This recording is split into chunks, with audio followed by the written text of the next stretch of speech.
A word of warning, this podcast explores graphic and disturbing stories and includes some strong language. It therefore may not be suitable for our young listeners or other folks who may find it disturbing. Hello and welcome to a special edition of True Crime News, the podcast. I'm your host, Ana Garcia. Everyone in the world of true crime has a story to tell about a case they worked on or they lived through. Some are high profile, some you've never heard of, but they're all fascinating. Today's case is about a Father's Day bank robbery that left 4 men dead and a slew of unanswered questions that remain nearly 30 years later. The perpetrator gained access to the building by posing as a bank official. He then made his way to the vault, took $200,000 and the lives of 4 unarmed guards, unfortunate to be on duty that day. A former security guard at the bank, who was also a retired police officer, was the primary suspect, but a high-profile trial ended in acquittal, letting the only suspect walk away a free man. The case is the subject of a new book, Deadly Heist, written by our guest today, Stephen Epstein, who is also an attorney. Stephen, welcome back to the program. Thank you so much for having me again, Anna. Really appreciate it. I love that you're an attorney and you've written several books, and we've had you on before to talk about your cases. And when I saw you have this new book coming out, I got really excited. Thank you. Thank you. This is an exciting story. And the thing, as I look at it, just the overview, and I know you have all the details of it, I'm like, so bank heists are the things that movies are made of. But when it comes to true crime, it's kind of like a subgenre that maybe doesn't get a lot of attention. And it's exactly why I decided to write a book about a bank heist. I had written the more traditional romantic partners love each other, then hate each other, then one of them winds up dead. I had done that 3 times. And I was looking to get a little out of my comfort zone. And I actually was I was judging a mock trial competition among college students at the local courthouse. And the story that they were doing just happened to be on a heist, an art heist. And something got in my head about, I think I want to write a story about a heist. And I just started Googling that day, and I ran into this story that at the time was 33 years old, confirmed that there'd never been a real commercial book about it, and thought, I think I'm going to write this book. But why this heist? This was the worst crime almost in Denver, Colorado history. That's what an insane crime this was.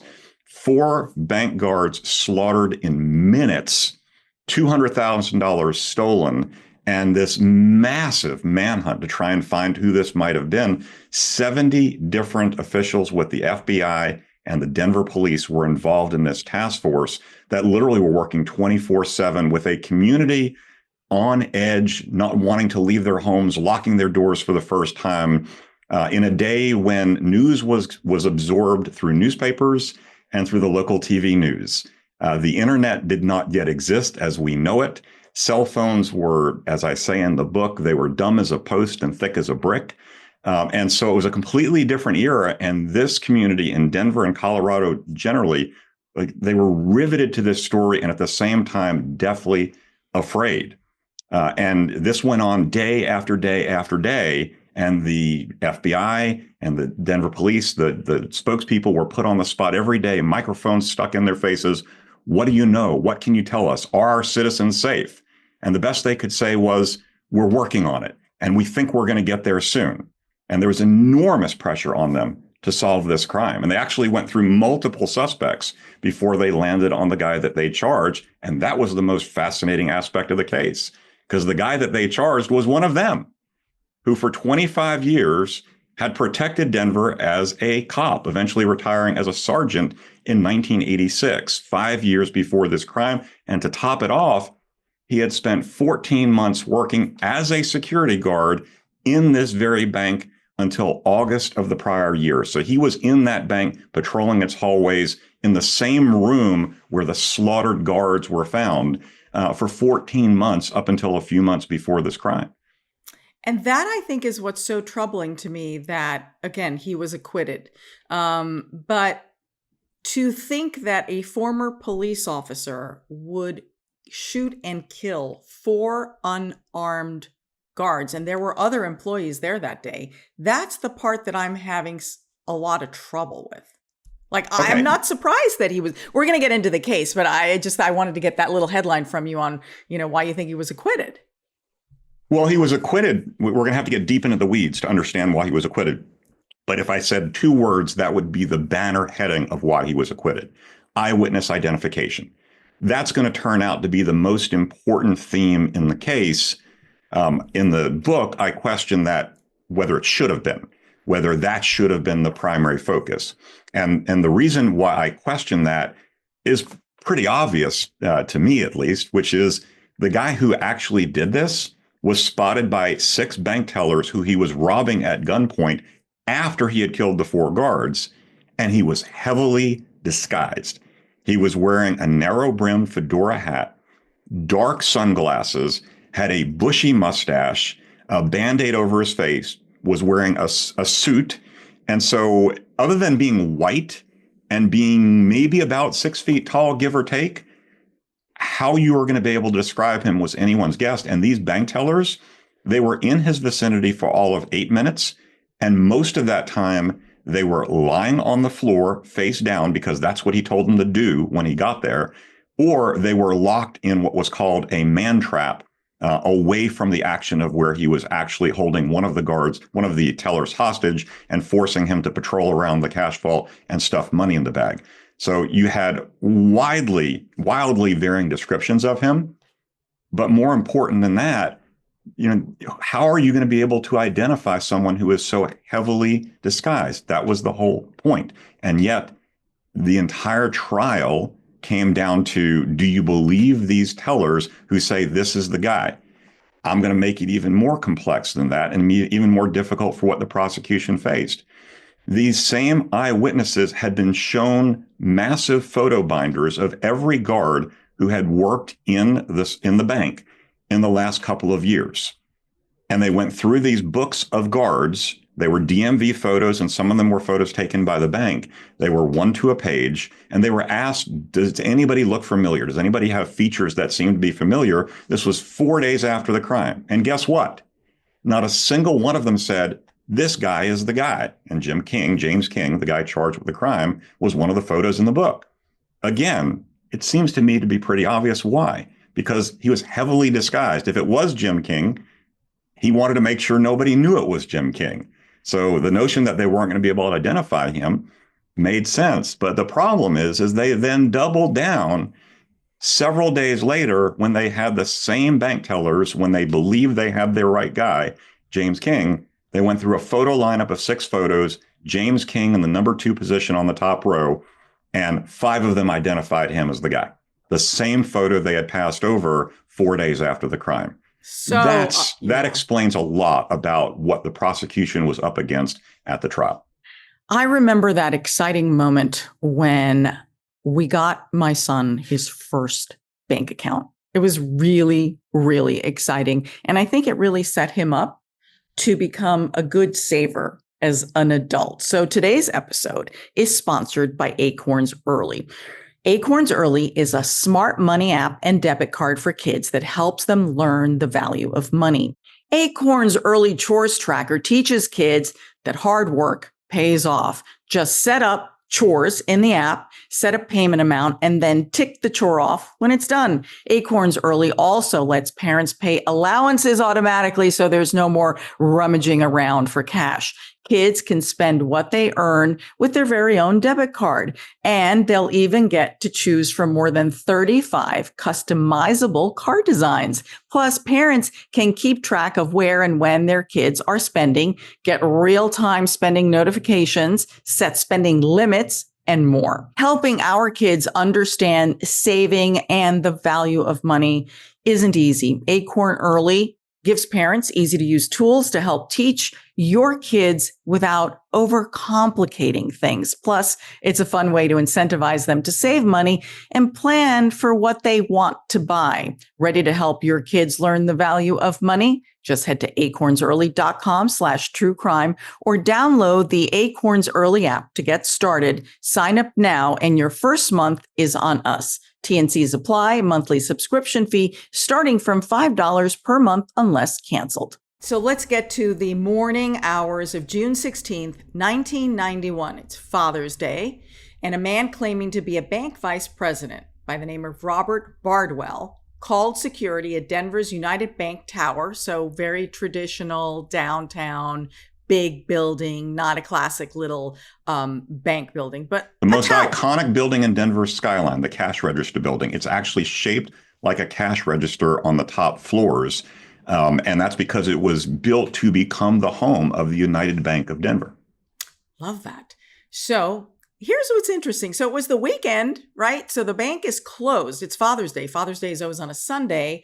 It's interesting that there were people working there. Security let the man into the freight elevator, as you described how he was dressed. So I have a question here. I know you're full of the details. Why do this on Father's Day? Why do this on a Sunday? It's just the oddest day for a bank robbery. But it's also when the bank is most defenseless, when downtown Denver is a veritable ghost town, when the only police officers anywhere nearby are at Dunkin' Donuts having a donut. It was the perfect day. Oh, don't stereotype now with the Dunkin' I wouldn't do such a thing. It was the perfect day for this crime to be committed if you were the mastermind behind the crime.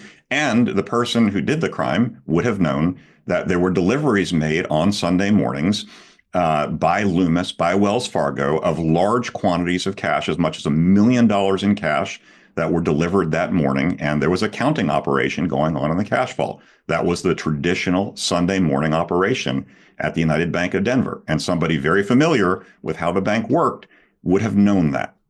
So it had to be an inside job. Inside job is the title of one of the chapters, and I go through the dozens of reasons why law enforcement concluded it was an inside job. There was no way, to even know where all of these places are located, they're all underground. They're under the street.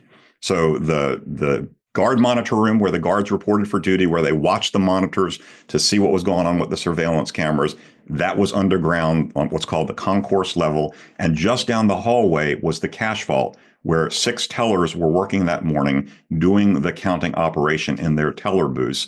And again, you would have to be an insider to know those things. You would certainly have to be an insider to find those places and get through the secure areas with an access card called a marquee card that the killer actually swiped from the first victim, the guy who greeted him at the freight elevator, a guard named Bill McCullum, who was 33 years old, a lifelong bachelor. And he was the guy who went to greet this Bob Bardwell, who wasn't Bob Bardwell. And he was the last guard discovered dead, but he was the first one killed. And the culprit took his security access, his card, his marquee card, and his set of keys. And that's how he was able to traverse through all these secure areas. McCollum was killed on the lower concourse level, one level below where the guard monitor room, where the guards did their patrols, where they were located and where the cash vault was located. So this guy had to know how to get from the very lowest level of the bank to the next lowest level, to the monitor room, and then to the cash vault. Not only that, one of the telltale signs that this was an insider was what the culprit did, what the perpetrator did inside the monitor room, other than killing the 3 guards that were there. He tried to break into a supervisor's office. It had a window, a plate glass window that was bulletproof, and there was a footprint on that window where the perpetrator tried to kick in the glass. There was also a bullet strike to the doorknob and a shattered bullet all over the place where he tried to shoot off the doorknob. And then he actually tried to kick in an adjacent wall, and the drywall was notched out where he tried to do that. Why was this guy trying to get into that office? Well, anybody who had been a recent security guard would have known that there was a camera in the monitor room itself focused on the guards.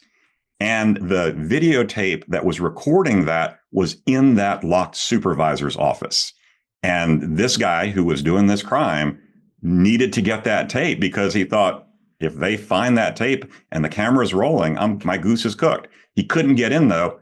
Ironically and sadly, the camera wasn't actually in operation that day. Oh, my goodness. He did, however, take 11 out of 12 videotapes that were in VCRs recording all of the cameras arrayed throughout the bank. All of those, if you remember the old VCRs, you would pop that cassette deck open.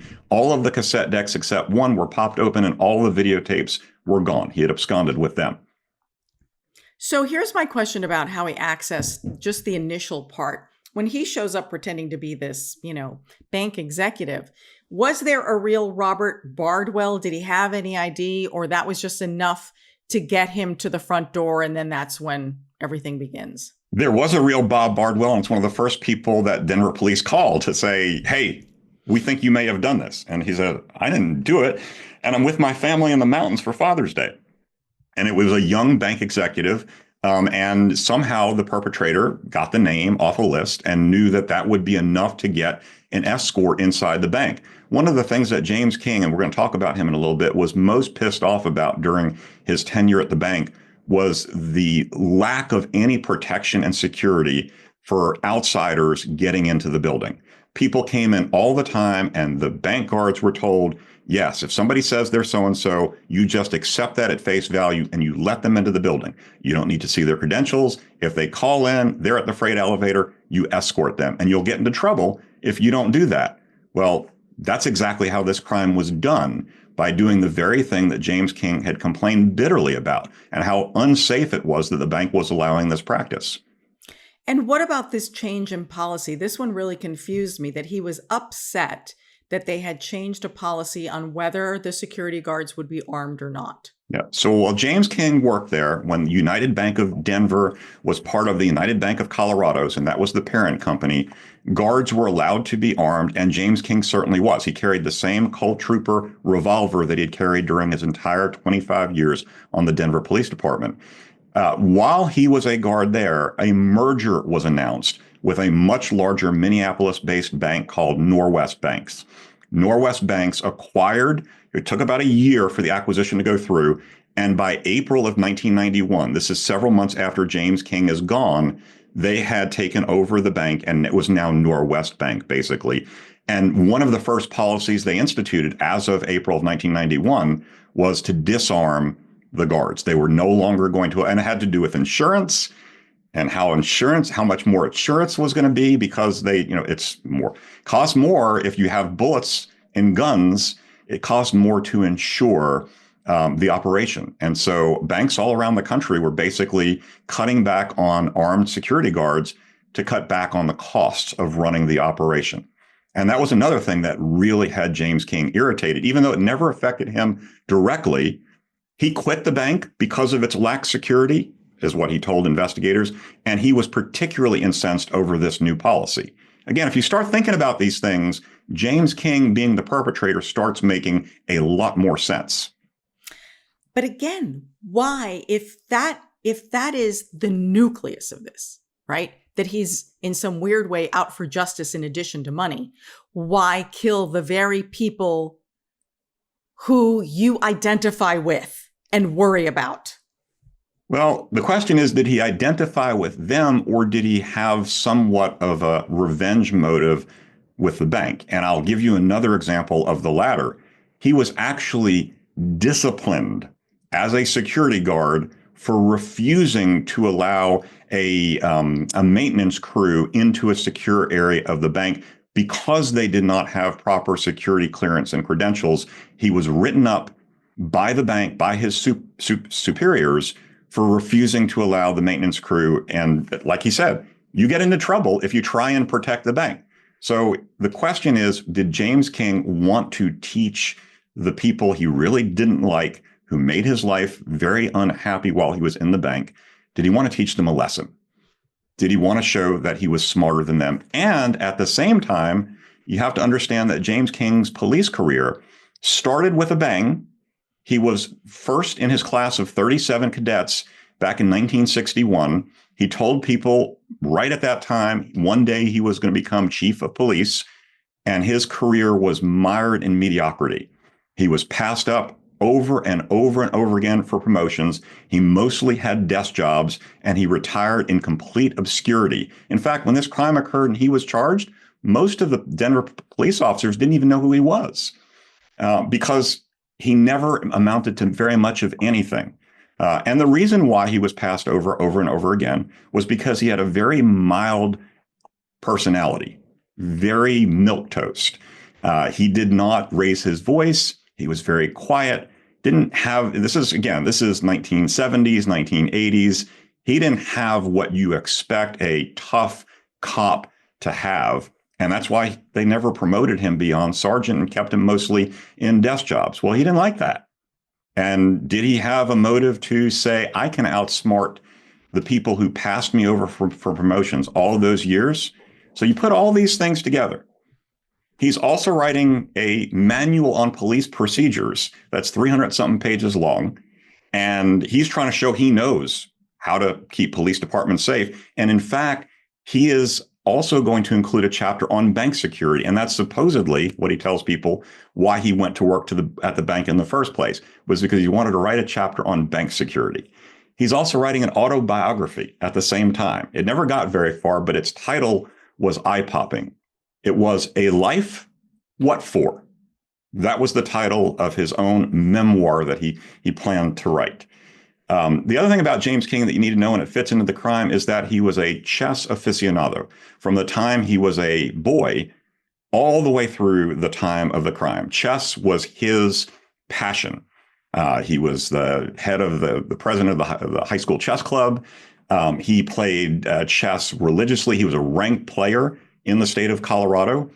And chess involves always outthinking the person sitting on the opposite side of the board. He played 244 postal games of chess. So he was also playing chess through the mail. He had 18 games of chess going at any one time through the chess. He was always trying to outsmart the guy he was trying to beat. So if you get into James King's inner psyche, these things start fitting together. And then we can start at some point talking about the circumstantial evidence that was pretty compelling. So let's get back to the actual heist and walk us through this. And how you eventually get to this subject. Okay, so he gains access. He kills his first guard. And then where does he go from there? He goes up a set of stairs called Stairwell C, and he heads to the monitor room. Now, that tripped an alarm. So from the monitor room, one of the guards, Phil Mankoff, who's 41, is on his second marriage, has two stepdaughters that he's trying to go home to that day to celebrate Father's Day. He dispatches a fairly brand new guard, college student named Todd Wilson, 21 years old. He dispatches him to go check out Stairwell C. And then he is sitting watching a small TV. They're watching the trials of Rosie O'Neill, a CBS courtroom drama. They're watching that small TV in the monitor room. He and Todd Wilson's best friend, Scott McCarthy, also 21, a newlywed. It's his very first day on the job as a bank guard. He didn't even have a uniform, hadn't had time to get it issued to him. So Scott McCarthy, 21, newlywed, and Phil Mankoff, 41, on his second marriage, about to go home to celebrate Father's Day. They're sitting there watching the trials of Rosie O'Neill on this small TV, and all of a sudden there are footsteps behind them. Now, McCollum has been dispatched to get Bob Bardwell from the freight elevator.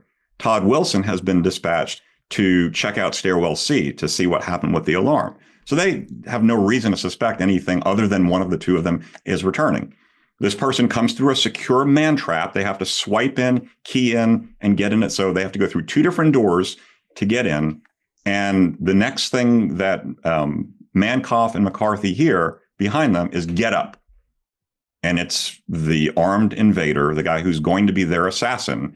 And he marches them to an adjacent room called the battery room, makes them get down on their knees, hands behind their heads, and kills them both instantly by pumping a revolver full of bullets into both of their heads and backs. That's murder number 3, murder number 2, and murder number 3. Remember, Bill McCollum's already dead by this point. He was the first guard killed. He was the one dispatched to get Bob Bardwell at the freight elevator. Well, at that very time, Todd Wilson had apparently not been able to figure out where Stairwell C even was.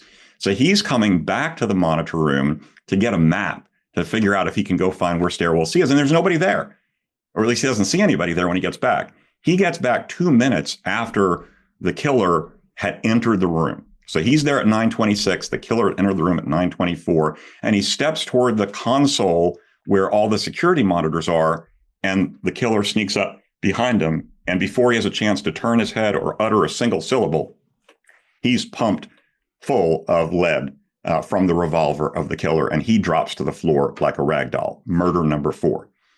Go ahead. If everyone is dead at this point, the 4 guards, how do you know all this detail? Like, who was alive to tell you who said what and where? The security records of the bank, because it has every swipe in and swipe out and where the bodies were located. It all is very clear. Todd Wilson was the last one into that room. That's how we know, and we know where his body ended up. We know where Phil Mankoff's and Scott McCarthy's body ended up. And we know that he had two minutes from the time he came in, the murderer came into the cash vault, between entry into the cash vault and Todd Wilson getting back. And Todd Wilson is the one lying in the middle of the monitor room face down. So it's very clear from the records, the security records of the bank, exactly what happened, where the chairs were positioned, where the men were found. Of course, it would take a while to put all this together. This is all in hindsight, but this is the story of exactly what happened. And then there's a period of about 20 minutes where the monitor room, he doesn't leave the monitor room. We know when he leaves the monitor room because it creates a security record. He doesn't leave the monitor room for about 20 minutes. And during that time, that's when he's trying to break into this supervisor's office to get that videotape. We also know he's gathering all the other videotapes. He gathers a whole bunch of key rings. He gathers a bunch of walkie-talkies, and somehow makes off with all of that. He doesn't get to the cash vault until 9:48. And we know he gets to the cash vault then because he uses Bill McCollum's marquee card to swipe in to the outer man trap that leads into the cash vault. And we know he's only in the cash vault for 8 minutes because he comes back out that man trap at 9:56. But he didn't have to kill those 4 guards. Maybe not. If you believe that James King was the one who did this, I think James King was able to show this is what happens when you don't arm security guards. They get killed. They're sitting ducks for somebody trying to do harm to the bank. But if they were alive and if his only motive was to rob the cash vault, and I would suggest that wasn't his motive at all. If his only motive was to rob the cash vault and they were alive, then somebody could have rung a buzzer or done something to alert the security guards while the cash vault was being robbed, and his plan would have been foiled. When those security guards would have come, maybe he would have killed them then. But if you believe that the motive of this crime was to basically scream at, through bullets, scream at the people who made your life miserable, both the Denver Police Department and the security officials at United Bank, this crime makes sense. That is, if you have no, compassion for human life, obviously. Yeah, and that's where my disconnect is here, because if there was a gun battle or there was something like that, but it seems like this man's able to gain access, is able to, restrain people, get them to move, all of this. They're unarmed. You could have tied them up. You could have done a bunch of things. You didn't have to kill them. You could have taken the money, presumably, because we'll get to that part next, because there are more people in the bank. And you still prove your point that someone who was armed was able to gain access, was able to tie up the guards. Your policy doesn't work, and your money's been stolen. Yes, of course, it's a far more horrendous crime when you've lost 4 lives, but that's my disconnect here. I am having such a problem with this. Anna, yes. A life, what for? A life, what for? Live in mediocrity your entire life, or become one of the most known, notorious criminals / potential criminals in Colorado history? He made a name for himself. Yeah. Whether James King did or didn't do this, most Coloradans who are over than 50 years old know the name James W. King. Okay. That wasn't true before this crime. All right, let's continue on with the heist. So now we have 4 dead guards. And what does the bank robber do now? He enters the man trap outside the cash vault at 9:48, and he's spotted. There are 6 people working in that operation, counting the cash, as we talked about earlier. And they see a well-dressed man, and they're just curious, and they go after him saying, "Hey, you." And he spins around and he pulls out a gun and he cocks the hammer. And they're petrified, obviously. And there's 3 of the 6 that are in that initial confrontation. He makes them lie down on the floor, close their eyes, put their hands over their eyes, And then he goes around the rest of the cash vault and finds two more of the tellers. That's 5 out of the 6 who are eventually all made to lie down on the floor, covering their eyes in what I call in the book a macabre game of Twister. They're literally lying on the ground, squirming. What none of them realize at that point is one of their members, Nina McGinty, one of the other tellers, is hiding under her desk in a teller booth, scared to death, and he never spotted her. So she remains there through this entire ordeal. Eventually, he asks, who's the cashier? That's not a name it's not a term that they use. So nobody says, that's me.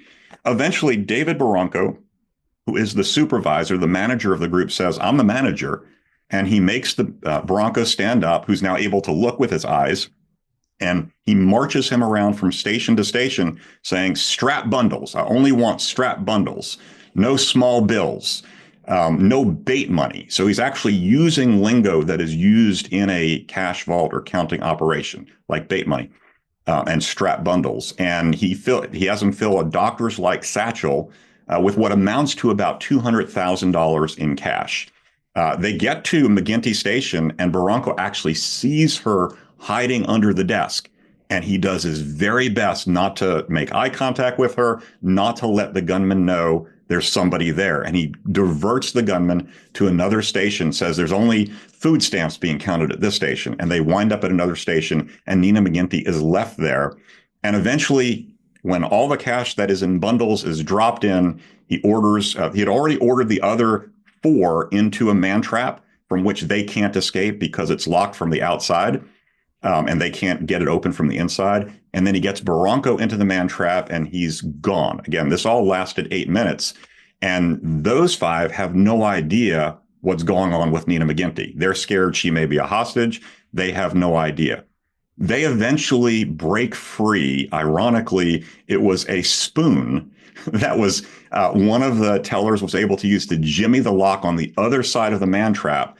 They run they run out the building through a fire exit, eventually wind up on the parking deck across the street, run to the cash register building's front lobby, and tell the security guards there that have nothing to do with United Bank that they've been robbed. Mind you, during those entire 8 minutes and their run to safety, none of them have any idea that anybody's been killed. They think this is a robbery. They don't know this was a quadruple homicide, then a robbery. That would be discovered later. So they thought this guy might kill them, but they had no idea he'd already killed 4 human beings while he was in their presence.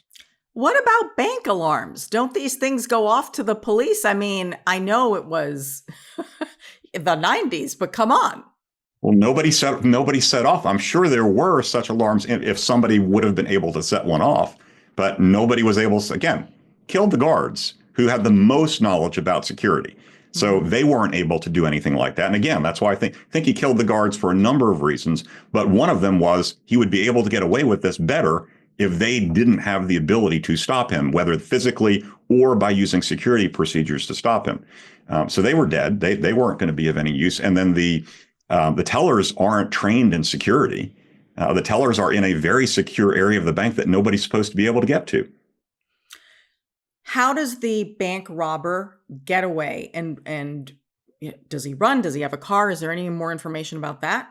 There is. So there was one elevator that was in use during the weekend specifically for the security guards, elevator number 3. And it went all the way down to the lower concourse level and all the way up into the parking deck. And it was found keyed off on the 7th floor of the parking deck. And the only way that could have happened would have been if the robber/killer had used one of the keys from McCollum's keychain to go up to the 7th floor and then key it off there so that nobody could operate that elevator. And they eventually got to the 7th floor of the parking deck and they found it there. Not only that, in a trash bin just beside the elevator, when they dumped it out and rummaged through the contents, they found a pair of latex gloves that would eventually be sent to the FBI to try and get some kind of fingerprints. They got fingerprints there. They tried to get fingerprints there. There weren't any. They got a number of fingerprints, even a palm print from inside the cash vault. They got shoe prints from, I remember I told you about the glass in the monitor room. There were also shoe prints in the incinerator room where Bill McCollum, the first guard killed, was killed. There were a number of shoe prints there. So they had shoe prints, fingerprints, a palm print. DNA was really not in existence as a crime-solving mechanism then, so they didn't get any DNA, but they got all those different prints. There was a can. I didn't tell you about the soda can. So one of the things that the robber did in the 20 or so minutes after killing the 3 guards in the monitor room was that as he was leaving, he wedged a soda can, a Mountain Dew, what they call in Colorado, pop can, a pop can in the first man-trap door, and then exited the second man-trap door. Well, guess what happens when you prop open the inner door to a man-trap? It makes the outer door inoperable. So because that was done, the police had to literally pry that outer door off its hinges when they first arrived. It took them like a half an hour to do that. But there was a fingerprint on that Mountain Dew can, so they got that fingerprint.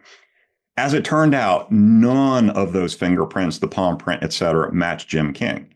When his house was searched, though, a pair of shoes was found. This is July 3rd, 17 days after the crime. A pair of shoes was found that had the exact same ridge detail in the sole pattern as the prints in the monitor room and in the incinerator room. And that was the point at which, when those shoes were found in his home, that the decision was made to put the cuffs on him, read him his rights, and haul him off to jail, is when they found those shoes. Guess what? They tested those shoes at the FBI lab in DC, and guess what it determined? They weren't the shoes that made the prints. Wow, so complicated. Okay, so you've walked us through the events of the actual crime. You've gotten us to the search warrant and the shoes, but those, 3 weeks in between the time of the murders and the robbery and the search warrant and arrest, how did he get on their radar? So the FBI in particular, again, 70 special agents from the FBI and investigators and detectives from the Denver Police Department, they came up with lists. And one of the lists that they came up with were the people who were the most recent guards. So it wasn't just looking at photos. Sure. They wanted to talk to the most recent guards at the bank to find out what they may have known, what they may have heard, if there were people they were suspicious of, checking out their alibis. And so James King was on that list, along with dozens of other current and recent security guards. And 2 FBI agents talked to him and found out, where he was, what he did that morning. And it was supposed to be nothing more than that. But there were several things that Jim King said that made the lead detective in the case, when he read the report, extremely suspicious. The lead detective was named Jonathan Priest. He was only 37 at the time of leading this investigation, fairly new homicide detective. And Jim King was of great interest to him the moment he read that report of the first interview with Jim King. Why? First of all, he made no secret of his animus toward the security operation at the bank and how abysmal he thought it was. He called it shitty. He talked about, not feeling safe because they had to let people in the bank no matter what, even though they weren't showing credentials. He talked about how you would get into trouble if you didn't do that. And then his alibi was just highly bizarre. And here's how it went. He said that the morning of Father's Day, he hadn't played chess in a live over-the-board setting in years. But he decided Father's Day morning to drive 11 miles to downtown Denver to what's called the Capitol Hill Community Center, which at the time he last played in the mid-1980s was where the Denver Chess Club played. And he was a member of the Denver Chess Club. So he decided, I think I'm going to play chess on Father's Day morning. And he drove there and he told them, I got there, it was locked, I didn't see anybody, so I went home. That was his alibi for where he was on Father's Day morning at the precise time 4 guards are being slaughtered and the cash vault is being robbed. He said, that's a terrible alibi. That was his alibi. So now you're starting to get the hang of it, Anna. There's smoke. There may not be fire, but there's smoke. So they also asked him about his service weapon. When he was a member of the police department and when he was working for the bank. And he told them that he carried the same gun in both locations, a 38 caliber Colt Trooper, and that he got rid of the gun after he finished working at the bank because it had a cracked cylinder. And two things stood out to Jonathan Priest and other detectives and FBI agents working the case. One, police officers who work their entire career and eventually retire as a police officer don't ever throw away their service revolver. It is as important to them as their uniform, their badge. It becomes part of their identity. Many of them frame all those things. And in fact, James King had a framed set of mementos from his career, but his gun wasn't part of it. His handcuffs were, several of his identification cards were, his badge was, but no gun to be found. The second is that no one had ever heard of a cracked cylinder on a Colt type revolver. That didn't make any sense. And they talked to gunsmiths and learned that just doesn't happen. So it seemed a whole lot more likely that, yeah, he'd gotten rid of the gun because it was the murder weapon. So that was a problematic story. Hold on. This reminds me of something as I was reading the notes on this. Shell casings. Was there something weird that happened with the shell casings at the scene? Not really, because, and I will say I am not a gun expert. I knew very little about guns and ballistics before working on this case, on this story.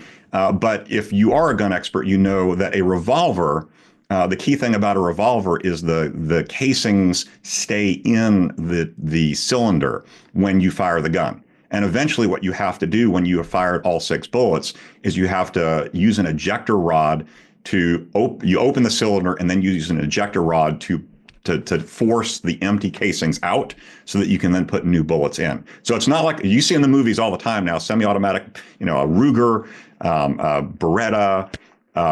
You see those guns used all the time, and you hear the shell casings dropping on the ground as the gun's being fired. That's not what happens with a revolver. With a revolver, the casings stay in the cylinder, and you have to manually get them out after you have fired.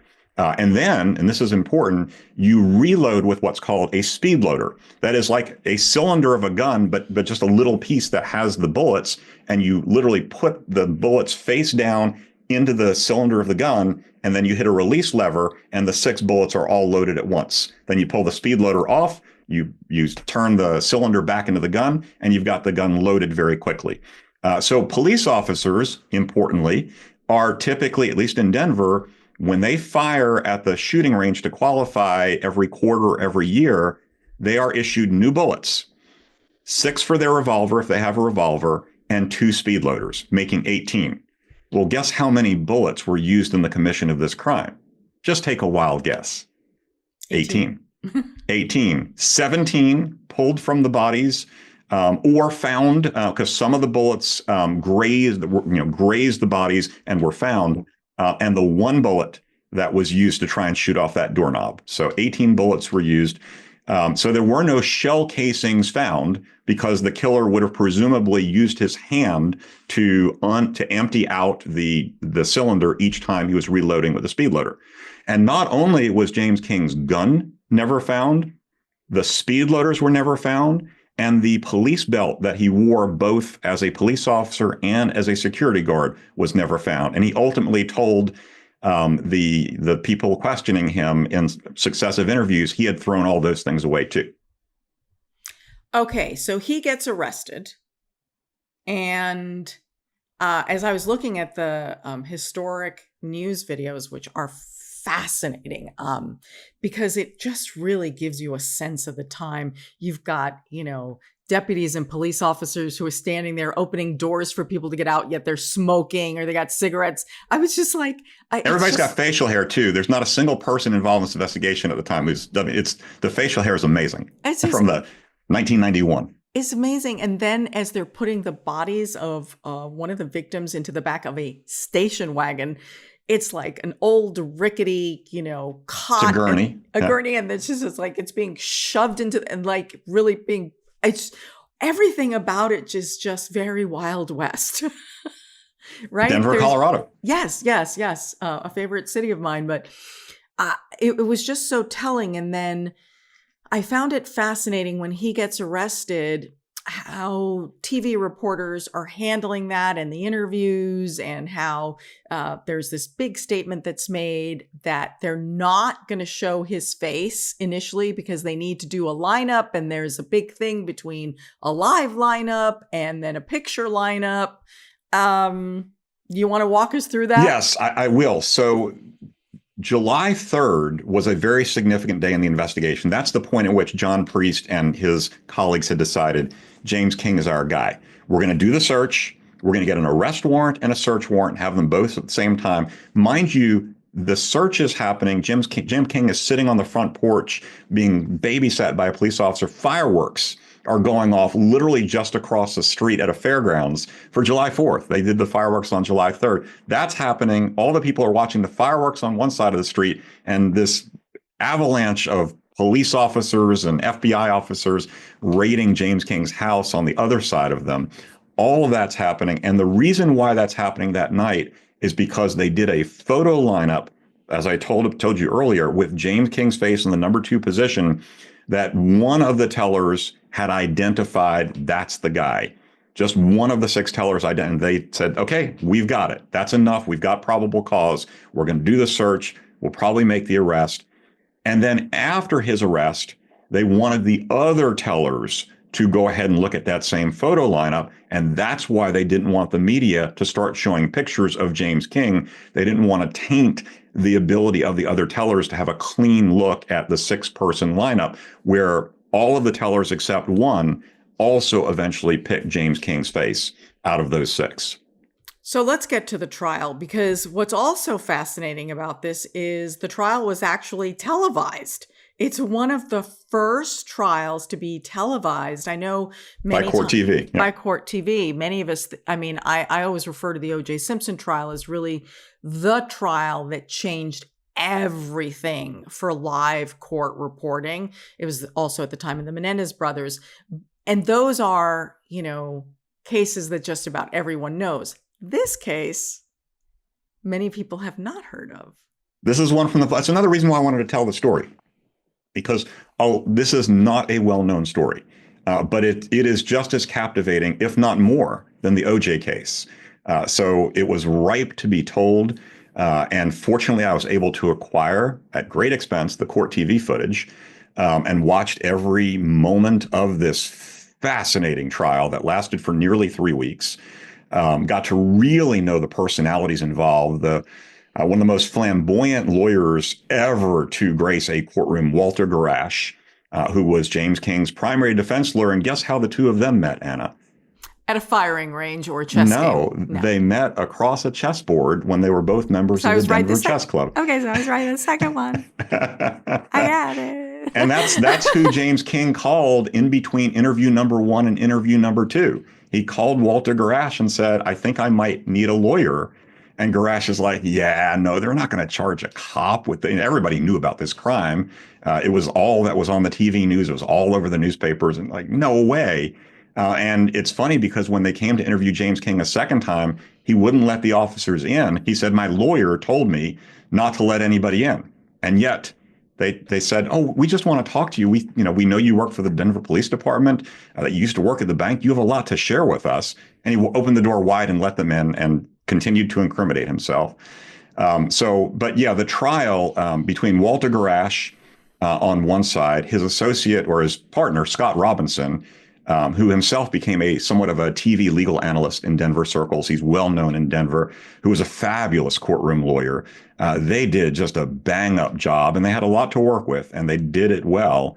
And then the lead prosecutor, a guy named Bill Buckley, who had been a career prosecutor for the Denver DA's office, he would eventually try 52 murder cases, and he had a 50-2 record. And this was one of his 2 losses. And he's 80, about to be 85.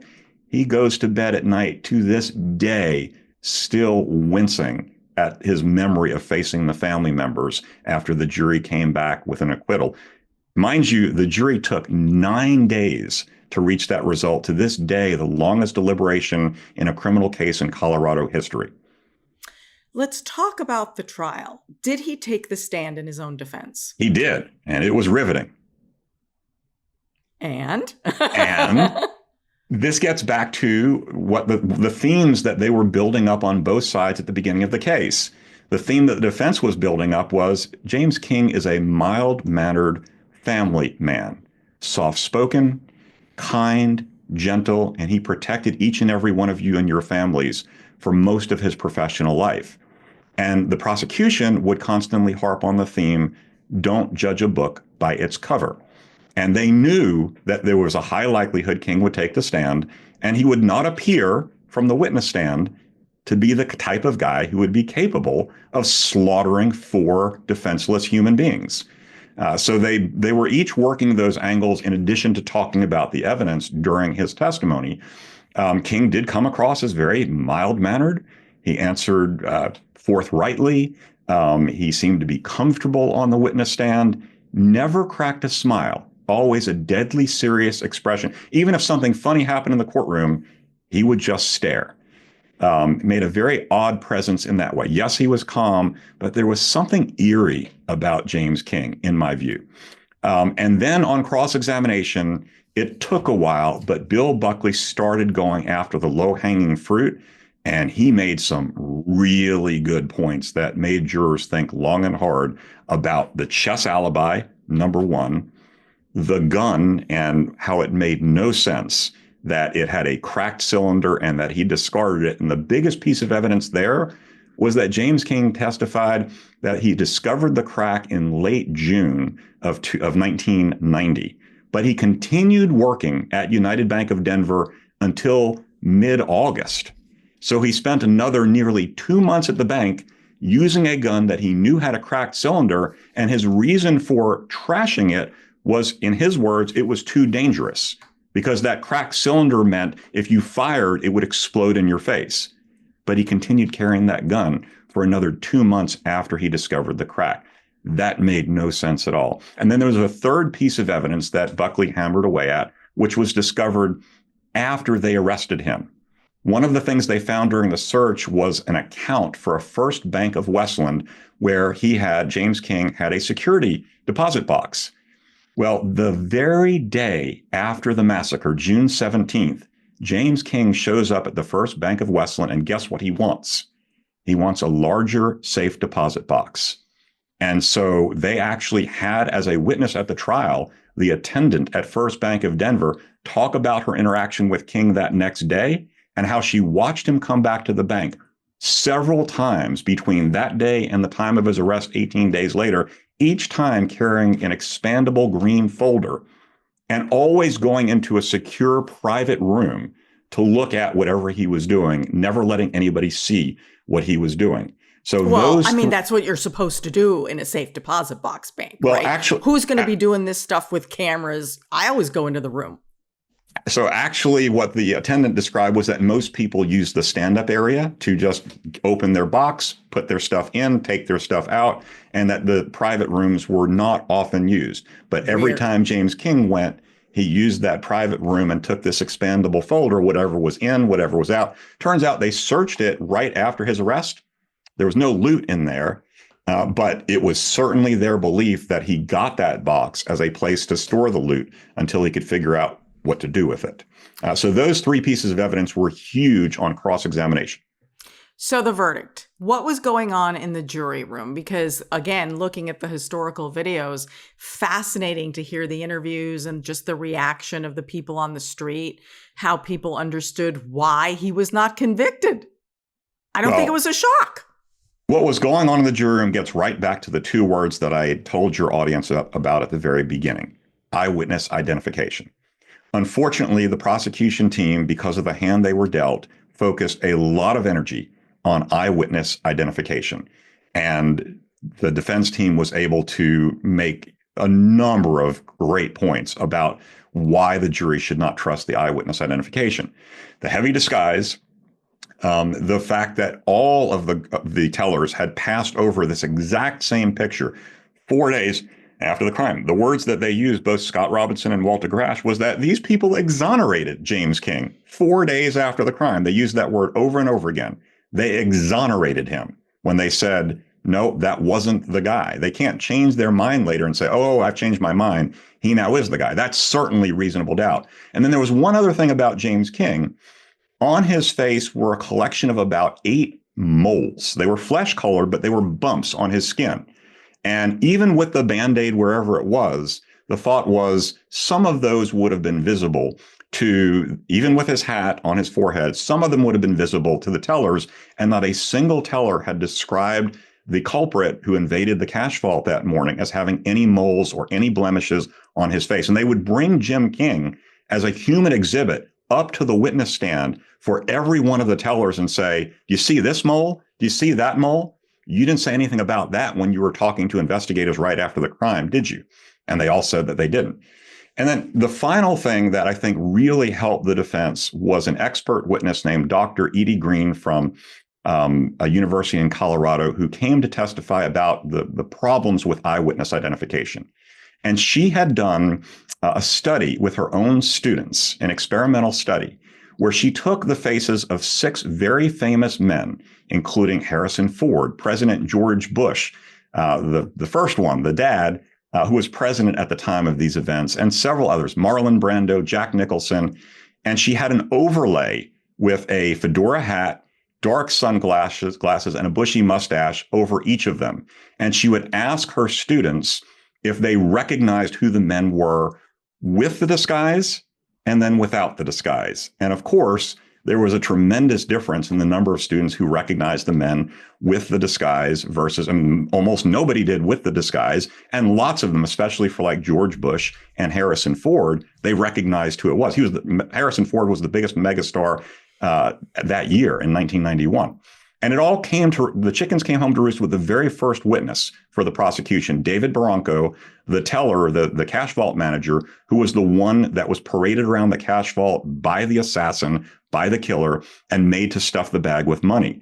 He was shown one of these overlays, and he was asked, do you have any idea who this man is? And he had the fedora hat, the sunglasses, and the mustache. And it was Harrison Ford. The Scott Robinson, the lawyer, even said, have you heard of the movie Raiders of the Lost Ark? And Barranco said, yeah, I've heard of that movie. Okay, now look at this picture.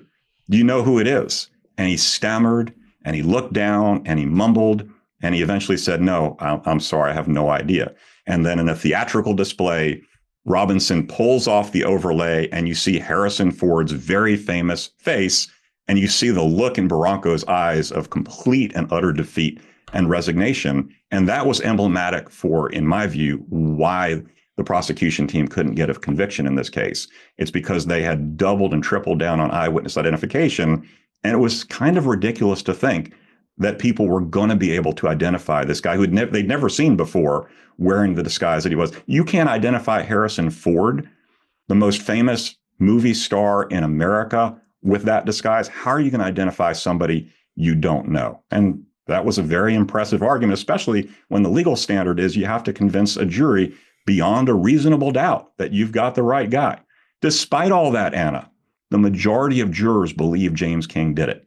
And they had knockdown, drag-out arguments. They were all civil, but there was a camp that didn't want to acquit James King. They believed to their core he was guilty.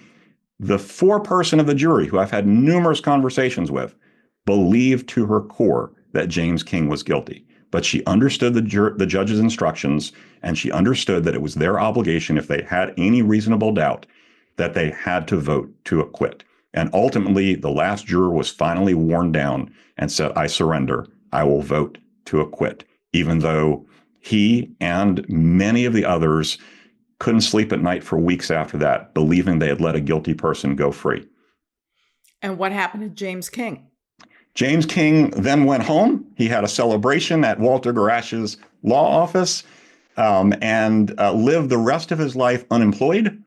He lived in the small bungalow that was searched the night of July 3rd, 1991, at which he was arrested, never moved from there. His wife died. So his wife was a part of this story as well. We haven't talked about her and we don't have time. But he and his wife lived together until she died in 2009. By then, he was already starting to suffer from dementia. So his youngest son, David, was living with him. And then he died in 2013 So that's 21 years after he was acquitted of this murder. And he lived as a recluse. He had iron bars installed on his windows. Anytime he went out, he believed he was being followed either by local citizens or by the FBI. And in fact, the FBI was watching him, thinking they might be able to get a prosecution going over the violation of the deceased guard's civil rights if they could find more evidence. One of the big problems here is that they pulled the trigger on this arrest so fast. They didn't use any of even then, the tried and true investigative techniques that were available, like wiretapping his phone. They never did that. They never tried to use somebody who was an insider to talk to James King and get him to think he was safe and let him slip up to incriminate himself. That's done all the time. They didn't surveil him ever. So they did go to the various banks that he may have had access to see if money wound up in those accounts, but they didn't spend the time that I think was really necessary to get the best possible evidence to say, hey, look at the evidence that we got on James King after the fact. Look at the incriminating things that he did and said. Yes, there were a number of incriminating things that he said about his alibi, about the disposal of the gun, and so forth. But they didn't spend any time trying to collect that evidence. There was such a hue and cry from the community, from the media, to find the guy who did this so everybody could rest easy that they were safe, that they pulled the trigger, in my judgment, too early.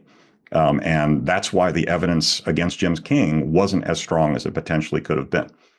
What do you think happened to the money? Don't know. So at the end of the book, I actually have another terrific reporter, Paula Woodward, who was an investigative reporter for the same local station, 9 News, as Tom Costello, who wrote the foreword. She interviewed James King numerous times after the verdict. And she asked him, hypothetically, if you had done this, where would you have taken the money? He said, I probably would have buried it somewhere in the mountains. So I end the book by actually saying maybe somewhere in the mountains, somebody should be digging holes and looking for money.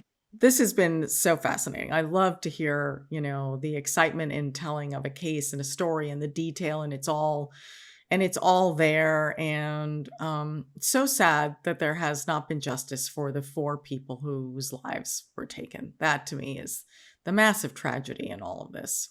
It is. And I did not, unfortunately, get access to the living relatives. Again, we're 34 years almost later. But I got at least as far as having them say no, thank you. And just the pain that still exists in those family members. And now you're talking about a new generation of family members of these people. Phil Mankoff had 2 stepdaughters and 2 sons. And so, they're now in their 30s and 40s. And Jim King's sons are still, he had 3 sons. They're still alive. So it goes both ways. I actually spent a lot of time on the phone with James King's sister. And she was terrific in helping me with information and what she knew and fleshing out her brother's biography. So, crime like this affects so many people in so many different ways. And even those accused of the crime, she would tell me stories about how she would go into the bathroom during the trial and she would see a victim's mom or dad, and she would get these glares like they wanted to kill her. It's the way a crime affects other human beings tangential to the crime can be felt deeply and for decades following a crime like this. Stephen Epstein, this has been such a pleasure. Where will your book be available, and what other books do you have? Okay, so this is my 4th book. My first was Murder on Birchleaf Drive. Then I wrote Evil at Lake Seminole. Then Extreme Punishment about the Dan Markel case, which continues to be in the news today. Deadly Heist, like all the others, is available on Amazon. It's available on Barnes & Noble. Go to your local bookstore. Just give them the title. They'll get the book for you. And you can also visit my website, stephenbepstein.com, where I have tons more information about all these cases, even than what I was able to fit into the pages of the book. Wow. Always a pleasure. Such a pleasure. You're such a wonderful storyteller. It's interesting that this isn't your primary career, but you're actually an attorney. And not a criminal defense. I try and tell stories there too. Some would say not real stories, but I do try and tell stories in my everyday job as well. But you're not a criminal defense attorney, correct? I'm not. I'm mostly a family law attorney. That's correct. Yeah. Oh, fascinating. But every case is a story at its heart. Absolutely, it is. All right. Well, you can find me at Anna G News. You can find our entire social media footprint at My True Crime News. You can find this episode, all episodes of our podcast, wherever you get your podcast. Subscribe to our YouTube channel. Also subscribe to our newsletter at truecrimenews.com. So until next time, this is True Crime News, the podcast. I'm your host, Ana Garcia. Bye, everyone.